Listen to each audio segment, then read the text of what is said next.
friends, today snacks cauliflower 65 evening time la இது வந்து சாப்பிடலாம். ஸோ அதுக்காண்டி நான் காலிஃப்ளவர் வந்து ஒரு சின்ன பவுலில் காலிஃப்ளவர் எடுத்திருக்கேன். அதே மாதிரி இதை வந்து சுடுதண்ணியில் உப்பு போட்டு நல்லா க்ளீன் பண்ணி வச்சுருக்கேன்.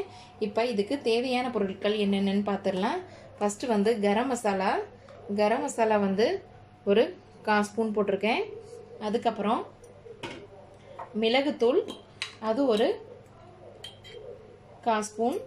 அப்புறம் சோம்புத்தூள் அது ஒரு 1/4 ஸ்பூன் போட்டிருக்கேன். அதுக்கப்புறம் மல்லித்தூள் 1/2 டீஸ்பூன்.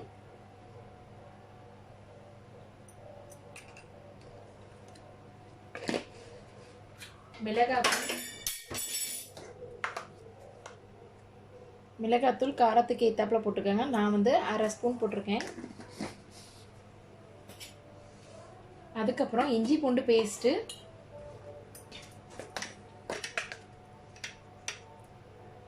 அது ஒரு 1/2 ஸ்பூன் போட்டுக்கோங்க. நீங்கள் எக்ஸ்ட்ரா கொஞ்சம் போடுறதா இருந்தாலும் போட்டுக்கலாம்.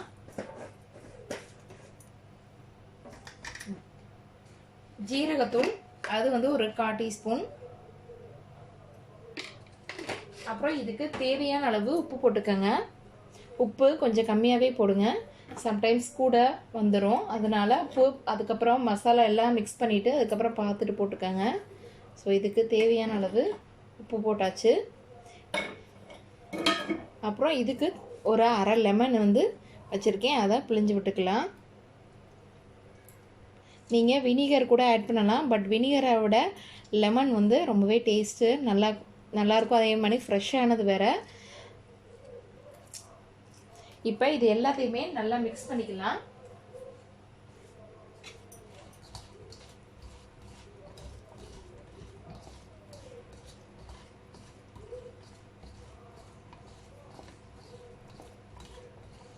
இப்போ மசாலா எல்லாத்தையும் மிக்ஸ் பண்ணியாச்சு. இப்போ இதில் வந்து நம்ம கட் பண்ணி வச்சுருக்க கொத்தமல்லியை ஆட் பண்ணிடலாம். நல்லா பொடிசாக சாப் பண்ணி வச்சுருக்க கொத்தமல்லியை ஆட் பண்ணிடலாம்.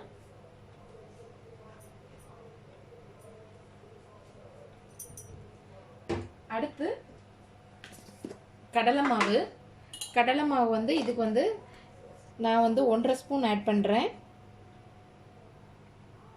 கடலை மாவு நல்லா கோட்டிங் கொடுக்கும், அதே மாதிரி நல்லாயிருக்கும். இதுக்கு நான் கார்ன்ஃப்ளவர் மாவு யூஸ் பண்ணல. ஸோ கார்ன்ஃப்ளவர் மாவு கொஞ்சம் எக்ஸ்ட்ரா ஆகிட்டாலும் ஒரு மாதிரி ஹார்டாக இருக்கும். ஸோ அதனால் நான் கார்ன்ஃப்ளவர் யூஸ் பண்ணல. இன்றைக்கி வந்து கடலை மாவும் அரிசி மாவும் மட்டும்தான் நான் யூஸ் பண்ணுறேன்.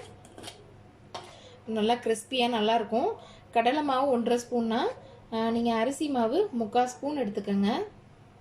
அதுக்கு பாதி. இப்போ நீங்கள் 2 ஸ்பூன் கடலை மாவு எடுத்துக்கிட்டிங்கன்னா அதுக்கு 1 ஸ்பூன் நீங்கள் இது அரிசி மாவு போட்டுக்கோங்க. இப்போ இது எல்லாத்தையுமே நல்லா மிக்ஸ் பண்ணிக்கோங்க.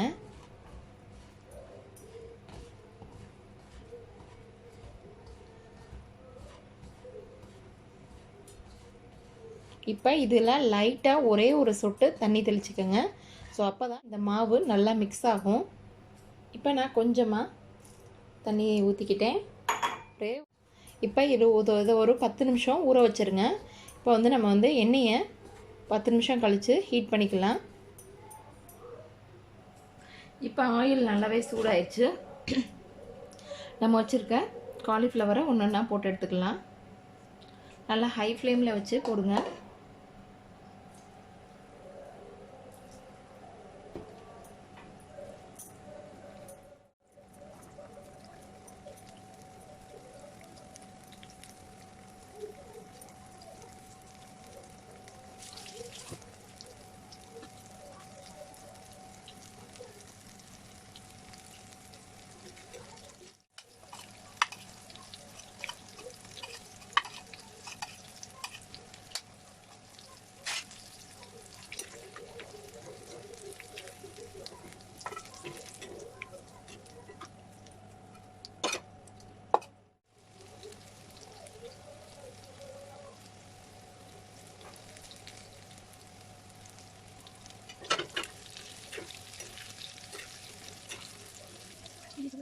எல்லாமே ஃப்ரை ஆகிடுச்சு. லாஸ்ட்டாக கருவேப்பிலையை போட்டு எடுத்துக்கலாம்.